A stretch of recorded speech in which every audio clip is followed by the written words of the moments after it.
Hello and welcome to my review of the exotic hand cannon Thorn. This was originally obtained during a quest in Year 1, so since Rise of Iron is all about nostalgia, you obtain it in Year 3 through a similar fashion. For a guide on how to obtain it, please see my previous video on the subject. It's probably in the description. For now, let's go into the perks. First off, for muzzles we have Accurized Ballistics, more range and impact, increased recoil. Field Choke, more range and impact, increased recoil. And Aggressive Ballistics, more predictable recoil, enhanced impact, shorter range, and more recoil.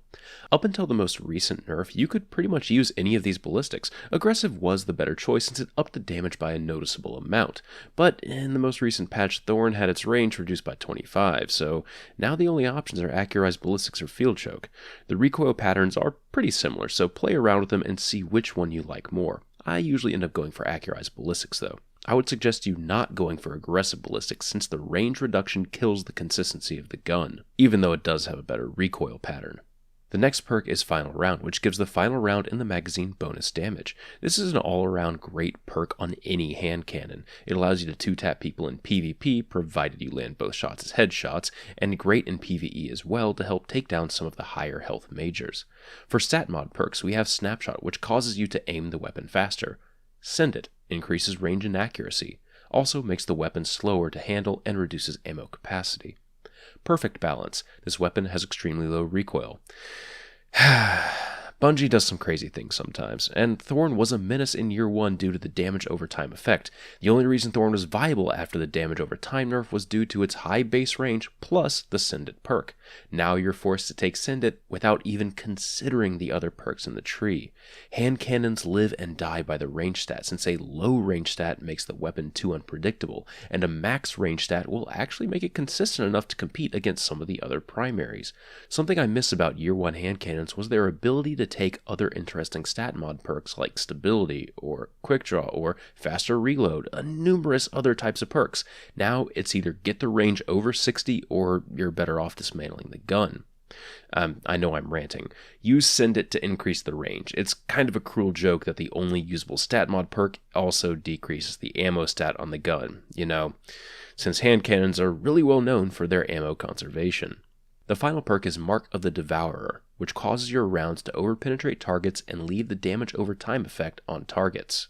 As far as overpenetration goes, it will penetrate up to 5 targets. However, hitboxes are difficult to line up sometimes, and over large distances you may only hit 2 or 3 targets with a round. As long as the round hits a target though, it will apply the burn effect, so that combos wonderfully. While it is rare to get instances of multiple mobs stacking up together, it is nice when it does happen since you can efficiently dispatch packs of enemies with only a few shots.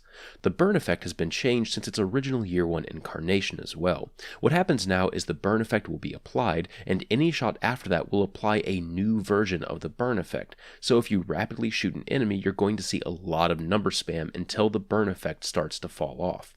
The burn effect will also make it a 3-shot kill in PvP, provided you land one of the shots as a headshot. Essentially, it turns into an Aes Luna archetype for damage, but faster rate of fire. Alright, let's get into the gun for PvE. Surprisingly, I really enjoyed it there.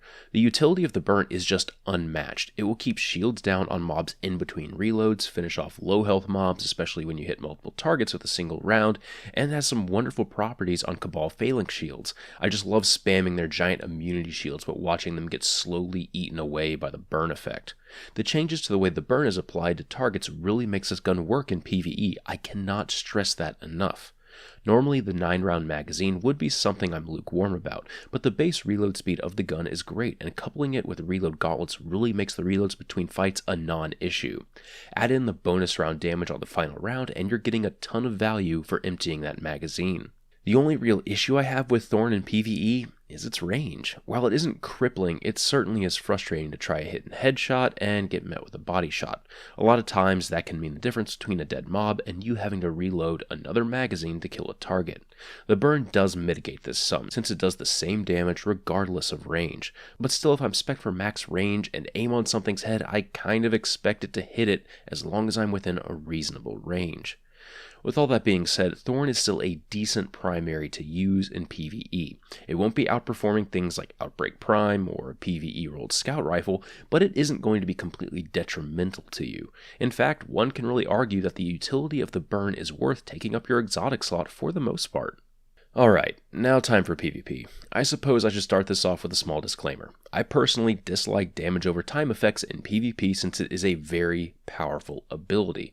Up until recently, that was my main problem with Thorn since it could so easily dictate how your opponents approach gunfights. It's simply too powerful of an ability on any weapon.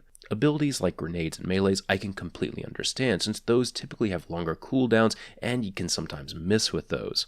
With that being said, the recent nerf to Thorn's burn has made it the most balanced that it has ever been. It does not carry the weapon in any gunfight and provides minimal utility since the burn will only tick 4 times. It's also kind of rare to finish someone off with the burn now due to how much the damage has been nerfed.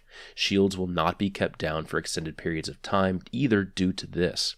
If there was ever a time to call the burn balanced, now would finally be it. If you're constantly dying to the burn, then I suggest you put on the Memory of Silumar artifact, since that reduces the burn ticks from 2 to 1 damage. This will allow you to live through the normally fatal final round 2 tap, as well as live through the normal 2 body shot, 1 headshot. In the Rise of Iron patch, Thorn also had its range reduced by 25, so while we were finally at a stable place for the balance of the burn, the one thing that made it consistent enough to actually be considered a good gun for PvP was neutered. So now Thorn is a serious shadow of its former self. It's still a decent hand cannon, but there's zero reason to use it over the vendor palindrome. It's extremely frustrating to use in PvP now as well. Just take this clip for instance, and yes, I know when it's slowed down it looks like my aim is completely potato.